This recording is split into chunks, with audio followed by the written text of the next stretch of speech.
You're listening to Public Safety First, a podcast to help you learn about the First Responder Network Authority and how you can be part of the future of public safety technology. And now, your host. Welcome to the Public Safety First podcast. I'm Dave Buchanan, Executive Director of the Public Safety Advocacy Division at the First Responder Network Authority. Today I'm joined by my friend Ed Parkinson, newly named CEO of the FirstNet Authority. Ed has been a longtime advocate of public safety comms and of public safety from his time on the Hill to his long service here at the FirstNet Authority. It's a pleasure to have Ed join the podcast today. Welcome, Ed, and thanks for joining us. Thanks, Dave. It's great to be here. Appreciate you taking the time. Great. So, Ed, let's just jump right into it. It's been 100 days since you were appointed CEO. Those 100 days line up almost equally to the amount of time we've all been in our quarantine mode with limited travel and dealing with this health pandemic. Can you tell us what it's been like to lead the organization during this time in your first 100 days? Yeah, it's uncanny, isn't it? I remember the day when we had to leave the office and do this new working from home situation. So it's been complicated. I think everyone out there in public safety, I think everyone out there in multiple areas and multiple businesses will sympathize with just how complicated it's been for society in this time. For me, two big things have really been at the front and center of what we're trying to do. One is keeping the organization connected. The culture of FirstNet is one of cohesiveness, diligent work, exceptional output, and a very high standard. And I think you've seen that in the work that we've done when you think back to consulting with the states, developing the RFP, working to understand what the market would do, putting a great product out there, continuing to engage with public safety, all the way through to now where we just unveiled our investments, which I'm sure we'll talk a little bit more. But the culture is so important, and maintaining the FirstNet family that our chairman of the board, Ed Horowitz, talks a lot about. I share that, and maintaining that connection with one another, ensuring that the spirit de corps remains strong, has been a really key part of everything I've tried to do since I was lucky enough to take the reins at FirstNet. So you've seen, and public safety has seen, we've obviously had to change the way we do our jobs. We've had to move to a 100% virtual environment.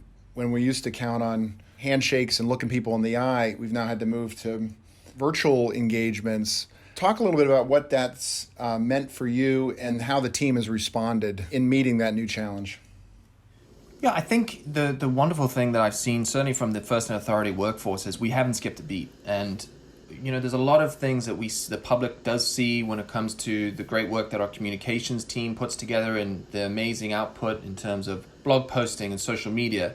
The Public Safety Advocacy Group is always out there at the tip of the spear, engaging with public safety, being that voice for public safety, gathering the input, gathering data, and bringing that back into the FirstNet Authority.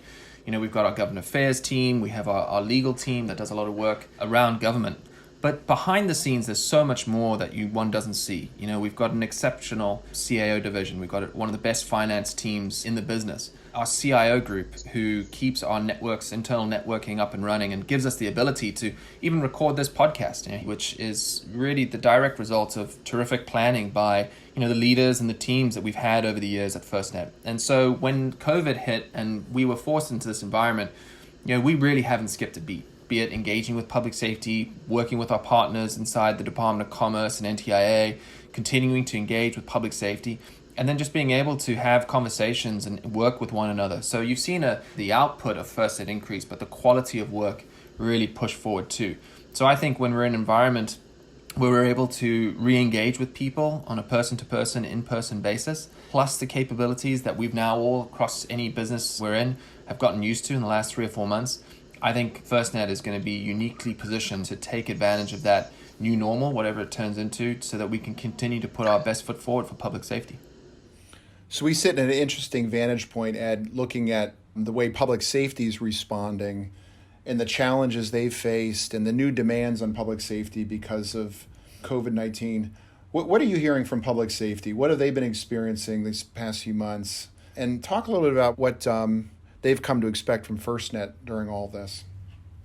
Yeah, it's a great question because I've been fortunate enough to engage with a number of public safety leaders and folks from across the country in various disciplines, law enforcement, fire, EMT, 911, and it's amazing to see just how public safety has responded. Really during this public health emergency, people are working and going to school from home, which, as you know, creates a massive strain on commercial networks. And that's just not the case for FirstNet, solely because we are dedicated, purpose-built by public safety for public safety. And that makes us unique. And so first responders who are leveraging FirstNet just don't have to compete for access to the network. And we've seen that, right? We've seen that across the board. Public safety requires reliable, dedicated communication. I mean, it's absolutely vital for those on the front lines of any response, let alone what we've seen across the nation regarding the coronavirus. In my conversations, we've definitely seen FirstNet in use by healthcare workers, responders at COVID-19 testing centers, certainly in field hospitals, incident command posts. It's amazing to see it all come together. And I think it's really this reflection of public safety thinking creatively in this environment to understand how they can leverage technology in a way, but it also illustrates the strength of the partnership that we have with AT&T. Now, part of our responsibility, and probably one of the most important responsibilities, is holding AT&T accountable for what they promised in the contract with FirstNet. But what we've also seen is AT&T has seen massive increase in usage of the FirstNet system during the pandemic. And I mean, when it goes back to the end of April, AT&T had a number of portable cell sites out there, and they were accepting tens and dozens more requests for deployable assets over the time. And it's not just the traditional public safety usage that you've seen prior to COVID kicking in. We've seen an uptick in telehealth, a huge uptick in the number of applications that are being leveraged by public safety. And I think when you combine the power of the technology that FirstNet's able to bring, along with the ingenuity of public safety and their unique ability to do so much with so little, that's where the true value of FirstNet's really started to come through during these last 3 or 4 months. And at the same time, Ed, as we've seen and we talked about at the board meeting recently, not only is FirstNet sort of meeting the new mission in helping public safety deal with this health pandemic, but they're also meeting on everyday use and everyday situations. We heard about in Tennessee the movement of 8 deployables to assist with tornadoes there. So I've been really pleased, and I know you have as well, at how well the network has performed as public safety's got to deal with not only the everyday and Mother Nature events they have to deal with, but there's new demands placed on them through COVID. Yeah, and you can take it even further when you think of telework. And down in the city of Alexandria, Virginia, hotspots and smartphones are being leveraged by the folks down there and powered by FirstNet. And they're enabling 911 dispatchers to take calls and handle CAD operations from their homes in remote locations. That's something that they weren't doing before. So again, you look at the amazing response that we've been able to illustrate with regards to disaster recovery, but it's also the day in, day out implications of the power of FirstNet that is really having a difference. And that's what's so pleasing for me to see, because I remember, Dave, when myself and TJ Kennedy interviewed you all those years ago, we were thinking about what the network could be used by then, right? All those years ago. But now that it's in the hands of public safety, they are the ones who are using it for what they think it could be used, and then they're finding out new, ingenious ways to leverage the technology. And I just think that's the power, again, of the combination of the power of FirstNet, AT&T, what they can bring, the partnership that we have, and the unique aspect that the FirstNet Authority has, plus then the everyday interaction of public safety. You bring all that together, and you get an incredibly powerful tool that we're seeing is having a dramatic impact on the nation. So let's go way back, Ed. Obviously, we're chatting today here as you've just been appointed CEO, but you started at FirstNet almost 7 years ago this summer. And let's go back even further if we can. Tell us a little bit about your first job in Washington and how you got to FirstNet 7 years ago. Yeah, no, it's I think July 31st, 2013 was my first day. So we're just a few days away from my 7 years. Just when you say it like that, it's extraordinary. But, I was fortunate. I was working on the House Homeland Security Committee at the time. And, there was this portfolio of public safety communications that no one really had. And so I sort of jumped into it. And the member I worked for, Peter King, was out of New York. And as we know, very, very passionate about public safety, coming from the center of 9/11. And he did a lot of work in providing tools for public safety. And the big outstanding recommendation of the 9/11 Commission was the allocation of radio spectrum for public safety. And so by working with folks that I met up on Capitol Hill, by working with some of the great associations that are out there, when you think of International Association of Chiefs of Police, the International Association of Fire Chiefs, APCO, just so many of them who played such a key role in advising and looking at this. And when I was just a wet behind the ears staffer trying to educate myself on this, there were a number of folks who came forward and were able to provide such expertise. And, some board members we've had in the past, Chuck Dowd, Jeff Johnson, as you know, was really, really supportive of this effort. Dick Miragon back in the day, and Chris Moore, and many, many others. So I was very fortunate to have participated in that. And the beauty about working on Capitol Hill was it wasn't just, our idea. It was bipartisan. This was a terrific opportunity to bring partners in from both the House and the Senate. And, you saw that. And you saw Senators Rockefeller, Senators McCain. My boss was really a leaner. We've talked about Greg Walden, the role that he played. Henry Waxman was a really strong supporter of the efforts. And so you had different members from different geographic parties who all played a key role in developing what ultimately became the FirstNet legislation. So, Ed, you've got a job that requires you to exercise a lot of leadership, obviously, at FirstNet.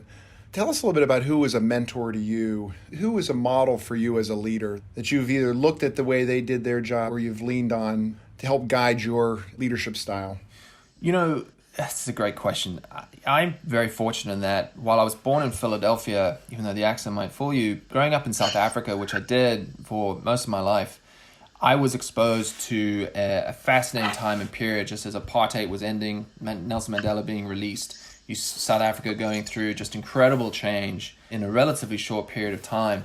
And so being exposed to that and being exposed to and watching as a young kid someone like Nelson Mandela, it was an amazing opportunity to really internalize and soak things in, even if you weren't really knowingly doing it.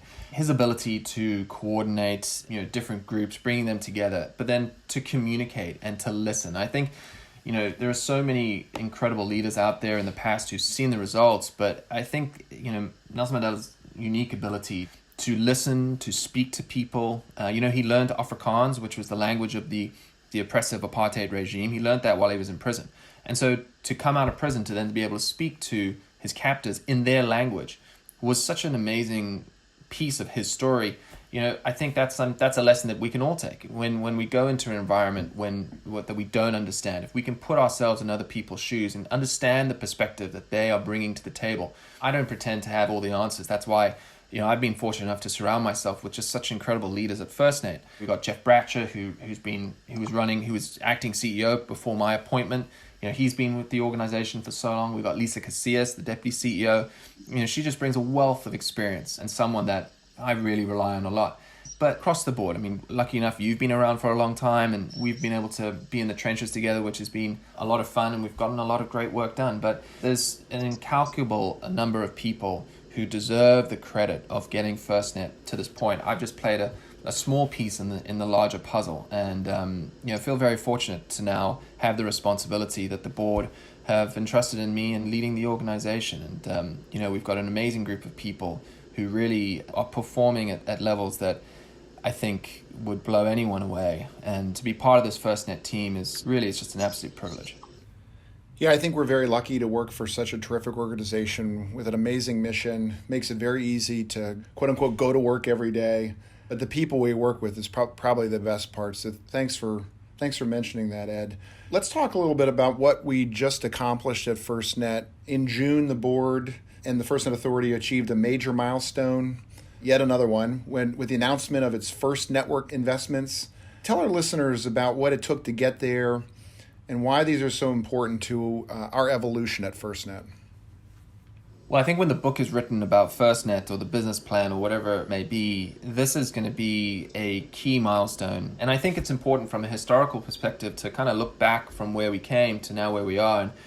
And we talked about this internally a little bit, with how we've really gone into the fourth phase of the project. Phase one beginning with the creation of the legislation, the first board being brought up, Sam Ginn as our first chair, the development of the RFP and the consultation with the states, Rich Reed leading that effort and doing so in a way that was able to capture, millions and millions of data points from public safety that was put into the RFP, and then ultimately going through that procurement process and awarding the RFP in March of 17 to AT&T. And that kind of was that phase one period. And then phase two is 2017, where we worked with the states during opt-in, opt-out, and ultimately all 56 states and territories in DC choosing to go with the FirstNet plan. I thought I was part of the team that was working through that, and a Herculean effort to really listen to public safety and listen to the states and understand where they were coming from so that we could really incorporate their thoughts and reflect that in the state plans. And then, once the network was starting to be deployed, how could we as an organization provide that strategic oversight over the project? And that was key because no one has done something like this on the scale, size, complexity, and scope ever before. It's one of the biggest public-private partnerships in United States history. And to bring in such experts who have worked on this program for so many years, I can't name everyone, but there's just been a Herculean effort to get us to this point. And so ultimately that led to where we are today, and the legislation calls for the reinvestment of revenue back into the network, and that's what we were able to do. And so by reinvesting over $200 million, both in terms of 5G and deployables back into the network, we're setting up the network for future success. And that is, I think, the key of what we're trying to do. We're trying to lay the foundation of where the network is going to go in the future. And being now at the cusp of 5G, seeing how public safety is leveraging technology in ways that they never have before, it's a really, really exciting time to be part of this project. Yeah, the brilliance for me of the legislation and of our business model, Ed, is that reinvestment portion right there. The fact that we now have a process not only investing these dollars, but investing them in the most pressing needs that public safety tells us are the most important priorities to continue to evolve and improve their network.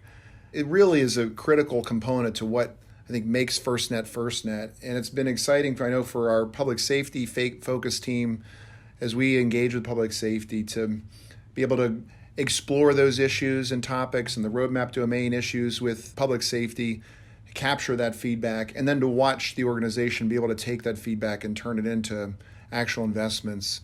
I think it's really been incredible, and I'm excited to be on the front end of this and looking forward to where we're going to go in the future.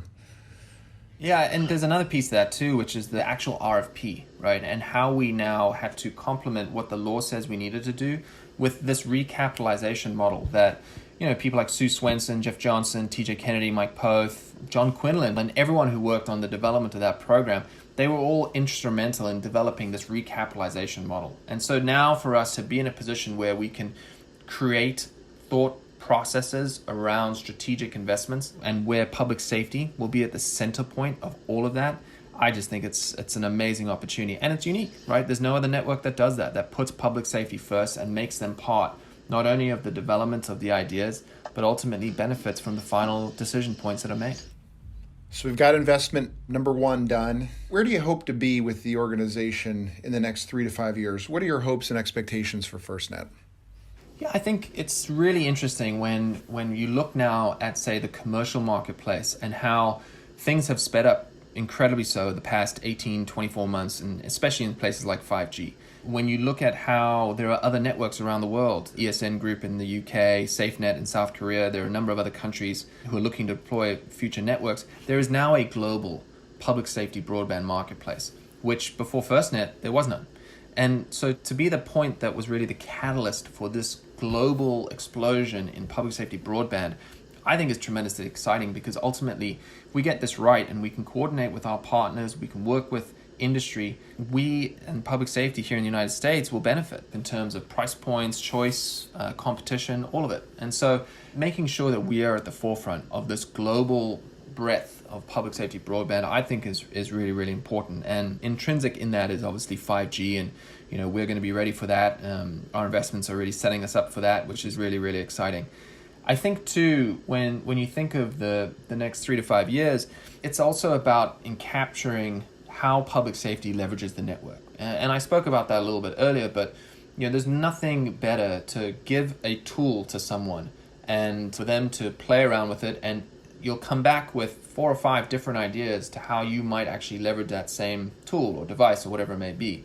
And so when you put this power of FirstNet in the hands of public safety, they will leverage it in a way and they will guide us in a way that will really lead us in the right direction. And we've tried to capture that in the roadmap that we published last August. We've got the 6 domains focused in on there, which is really going to drive and act as the blueprint for how we're going to make strategic investments in the future. But of course, like anything, it's a living, breathing document. And as technology evolves from 2G to 3G to 4G to 5G, the way that public safety leverages that technology will evolve. And we as FirstNet will continue to evolve to make sure that we are staying up with the times, making sure that we can provide the best network for public safety here in the United States, so that ultimately, we can create a safer working environment, which ultimately will save lives out there in the field, will protect people and help the American people. And what greater job is that? It's pretty exciting stuff. Ed, this summer we will be releasing our solicitation for the Harlan McEwen Award for Excellence in Leadership in Public Safety Broadband.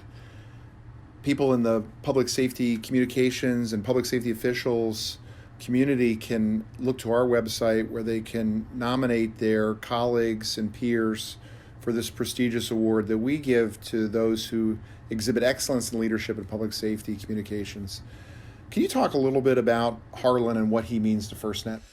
Yeah, thanks, Dave. Appreciate you raising the Harlan McEwen Award. Is the biggest honor we can give at FirstNet. And Harlan has been, for lack of a better expression, the godfather of public safety communications for basically longer than your career and my career combined. You asked a question earlier on about mentors, and he's certainly been a mentor to me when I first started in Capitol Hill. He was gracious enough to provide me so much insight into the historical difficulties that public safety faced around communications, and he's really been at the forefront of what everyone has looked to when one thinks of public safety broadband. And the recipients of the award being Harlan, Tom Sawley, and Sheriff Neil Miller just last December, they really are the leaders in their fields in terms of forward-thinking, really innovative thinking around public safety broadband and public safety communications, trying to keep public safety at the forefront of where technology is, leveraging new ideas and thinking differently around this. So if folks are listening and they would like to nominate peers and colleagues, please do so. This is a tremendous honor and one that I feel very fortunate to be part of in terms of knowing the man and being part of the history of the organization. And I hope Harlan doesn't give me and you too hard of a time in raising this, but he's been a tremendous friend to public safety over the years and someone who, if it wasn't for Harlan, none of us would be here today. Yeah, I couldn't agree more, Ed. Thank you for sharing that. And thank you for joining the podcast today. This is a great conversation. I really enjoyed it. I know our listeners are going to enjoy getting to know you a little bit better. They got to learn about what this has meant for us at FirstNet during these last 100 days where we've been quarantined in the middle of this global health pandemic. And we got to chat a bit about where we're headed in the future. And I'm excited about where we're going. I'm excited about what we can do for public safety. And thanks again for joining the podcast today. Thanks, Dave. Appreciate the time today. And it's a privilege again to be part of FirstNet, let alone leading the organization. We've got such a great team. We've got such a fantastic group of people and talk about the best job that's out there to be able to serve people who are looking after us, keeping us safe. And that's really a tremendous honor to be part of the organization. So thanks again for the time. Appreciate it. Thank you. Thanks for listening today. We're excited to have you join our podcast community. Make sure to subscribe on iTunes, SoundCloud, and YouTube. You can learn more about the First Responder Network Authority at firstnet.gov and learn about FirstNet products and services at firstnet.com.